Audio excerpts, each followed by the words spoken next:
ọjọ́ mẹ́ta fans mi dúpẹ́ lọ́wọ́ nípa pípalẹ̀mọ́dún gbogbo tẹ̀lẹ̀ tí ń náwó owó sí ní agbára ọlọ́run àfọ̀pọ̀ rọ́pò fún ìlú ọmọ yín Ọláníwájú Májíbọ́lá náà ní àdínkù palẹ̀mọ́dún náà àṣírí gbọ́ màbìlá ń pàrọ̀ àfihàn lódùmarè. So mo fẹ́ dúpẹ́ lọ́wọ́ yín fún gbogbo àdúró tí yín lórí mi. Ìgbọ̀n fáàsì tí ẹ̀yin lọ́wọ́ sí lọ́tún lósì nípa ọ̀rọ̀ ilé ọ̀nà ilé, mo dúpẹ́ lọ́wọ́ yín, Ọlọ́run ti ṣe ìdìgbàlẹ̀. So nǹkan tó tún kù sí ni ọ̀rọ̀ iṣẹ́ tó kù. Ìdẹ̀ fi àsìkò dúpẹ́ lọ́wọ́ pé gbogbo tẹ́ tí mówó náà ìgbà náà rè jí o, ọwọ́ yín rí nǹkan ìsàlẹ̀ àpò. So nísìnyí mo láwọn nǹkan tí fẹ́ sọ. Mo kàn ń rò pé kì í sọ but it is time for me to say it out. So tí màá sọ ó lè máa affect me. Nípa ọ̀rọ̀ tó wà lẹ́ náà ni mo fẹ́ sọ̀rọ̀ lórí. Ẹ bá mi bẹ àwọn alágbára ayé, gbogbo àwọn tí wọ́n rán tí kò máa pè mí, kò máa bèrè ibi tí mo wà, tí wọ́n ní mọ̀ pé bí àwọn mi ò tí ì pa fóònù, tó máa sọ fún wọn pé ẹ bèrè ibi tó wà ká lọ pamọ́ bẹ̀, gbogbo ìpè àárí wọ́n ń jíṣẹ́ fún wa. Ẹ̀yin tèmi, àbúrò Lizzy Anjorin tí ó call out ní bí oṣù díẹ̀ sẹ́yìn tàbí ọ̀sẹ̀ ni a máa pè é, ó tún ti jáde ó tún ti sọ̀rọ̀. Ó ní wípé Lizzy Anjorin, ó ní wípé ó fẹ́ pa òun ni ó ní ó rán àwọn èèyàn kí wọ́n máa tírèlì òun, kí wọ́n máa bèrè ibi tí òun wà. Ó ní táìmọ̀ wípé òun ti pa fóònù, ó ní wọ́n fẹ́ wá pa òun mọ́bẹ̀ o. Ẹ̀yin tèmi, ẹ jẹ́ ká gbọ́ látẹnu arákùnrin yìí. Òkùnkùn àti ìmọ́lẹ̀ wọn jọ ṣe láyé tabaríkà mẹ́rin àlàmàmú. So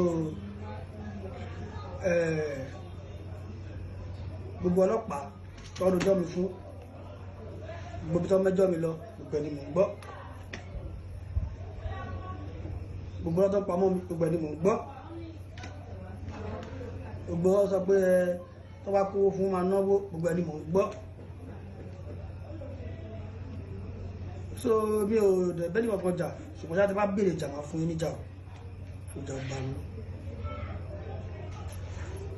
Ó tẹ̀lé ọmọ kan tó tẹ̀ máa ránṣẹ́ bọ́ọ̀ì náà mi kúkú mọ́ rí, àwọn ọlọ́run fowó báyìí àwọn káàkiri tí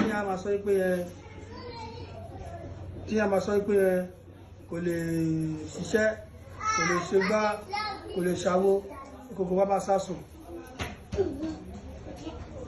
Ọmọ tí wọ́n ránṣẹ́ yìí, èmi ti ń ṣiṣẹ́ owó wọn tí bí, mo ti ṣiṣẹ́ owó wọn tí bí rárá, tí mo ti ń ṣe iṣẹ́ owó, tí mo ti ń ka, tí mo ti fọ́ọ̀rọ̀ mi káwó yálàyà wọn tí bí. Ọ̀gá ẹ̀ tó ránṣẹ́ nígbà tí ìyá ẹ̀ kú, ìyá tó bí ìyá ẹ̀ nígbà tó kú, èmi ni mo ra irun fún ìyá ẹ̀ àti bàbá mi fún ọ̀pá ní ojú òkú ìyàwó ní 8 days. Mi ò jalè rí owó náà, mo lọ iṣẹ́ lébọ̀ ní Ìbàdàn, mo fi san owó náà ní ọdún yẹn lọ. Àmọ́ tí tóun lọ́rí gbà, ẹbí ò rí ara ò rí, ẹ̀yìn ẹ̀ láṣọ, èmi lèmi kówó sílẹ̀ tọ́jú ṣùgbọ́n yẹn nígbà náà. That was 2008. Ẹ̀yin tèmi, jẹ́ ń gbádùn analysis àti àwọn ọ̀rọ̀ tí arákùnrin Dáre yìí tí ó sọ, tí ó jẹ́ àbúrò Lizzy Anjorin, àwọn àṣírí tí ó ń tú nípa Lizzy, jẹ́ ń gbádùn rẹ̀. Ẹ jẹ́ ká tún tẹ̀síwájú láti gbọ́ àwọn ọ̀rọ̀ tí arákùnrin yìí yóò tún máa sọ. Ẹ máa parọ́ pé ìṣiṣẹ́ labour, àwọn òṣìṣẹ́ alámàlà, àwọn ṣe gbá, àwọn ṣàrò. Tó máa ń fi iṣẹ́ dáyàn lọ́lá ni àti go far gan. Ọlọ́run nìkan ló yé ìrìn ayé ìrìnàjò ọ̀gbẹ̀dẹ̀. Ó fẹ́ máa rò pé bí èèyàn lèèyàn mọ̀ ṣe agbára ẹ̀kọ́ lẹ́nu débi tẹ́tẹ́ yẹn. lágbára rárá. Èmi tẹ̀ ń wò yìí mo kiri ice cream mo ta oúnjẹ mo ṣiṣẹ́ labour mo ń roko mo ń járin yàrá pàjá mo dẹ̀ ní good evidence kí n ṣe pé wọ́n ní wọ́n pé ìyá ẹ̀ ni mo lọ kí àmàlà fún tí mọ́tò gbá mi ní Fáṣọlá road lóko ọba mi ò kí ó jẹ fún ìyá mi jẹ kí ó jẹ fún bàbá mi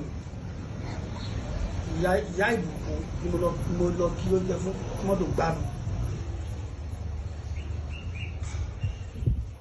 tó ń parọ́ òṣì káàkiri pé kò mọ̀ ẹ́sẹ̀ kò fẹ́sẹ̀ mọ́ ẹ̀ ṣé ẹni pẹ̀lú máa kọ́kọ́ lówó ni ṣáàrà fẹ́sì tó lówó ni ìlú ọkọ̀ mọ́níkà ń bá lẹ́yìn pẹ̀lú ayé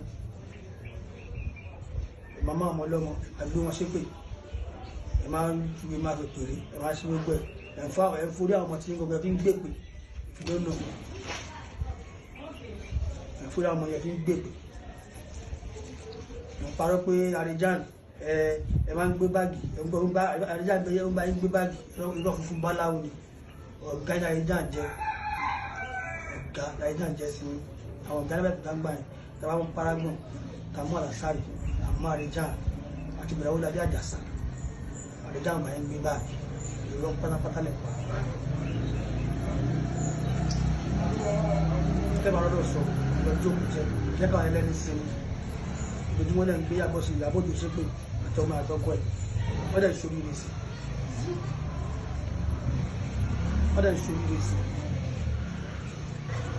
ẹnìkan máa kú àgbọ̀kẹ́nìkan kú kí ló dẹ̀ gbé ayé ìgbóná tẹ́jẹ̀ kan ayé ní sinmi ìyó níyà nínú kòtò yẹn orí ẹ̀ gbègbè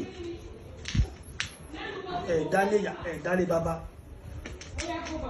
ilé Àjíbọ́lá wọn gbá tí yín ilé Ànjọ́rin wọn gbá tí yín ìlà rẹ sáwọ̀ ẹlọ́fẹ́ bí ẹbí ìta ẹlọ́bí iṣẹ́ bí tí yín ẹ lè níṣòro kan sì kẹpẹ bí ẹbí ọ̀gbọ̀n lè dá yín lóhùn torí ẹ̀ léèyàn. so ẹ̀yin tèmi mi fẹ́ sọ̀rọ̀ jù mo kàn ní. ẹ̀yin tèmi ẹ ti gbọ́ gbogbo ọ̀rọ̀ tí àbúrò Lizzy Anjorin tí ó tún sọ gbogbo àwọn ọ̀rọ̀ gbogbo àwọn àṣírí tí ó tún tú nínú fọ́nrán yìí nípa Lizzy Anjorin tí ẹ bá ní àǹfààní tí ẹ wo fídíò yìí títí dé ibi tí àwòdì yìí níbi tá a ti ń sọ̀rọ̀ yìí ẹ̀yin tèmi kí ni ẹ lérò nípa fọ́nrán yìí kí lẹ lérò nǹkan tí ẹ bá lérò ẹ jẹ́ ká mọ̀ nínú comment section kí lẹ rò wípé ó yẹ kí Lizzy Anjorin kí o tún ṣe àbí irú ìgbésẹ̀ wo lẹ rò pé ó yẹ kó tún gbé nǹkan tí ẹ bá lérò ẹ tẹ̀ sí comment section ká lè sọ̀rọ̀ nípa rẹ̀ ká lè fọ̀rọ̀ jómi tó rọrọ̀ lórí rẹ̀ lónìí a kò ní rí jù báyìí lọ eré lójú gbogbo ọmọ àrí ó tún tọjọ́ mi ọjọ́ rẹ̀ ó dìgbà.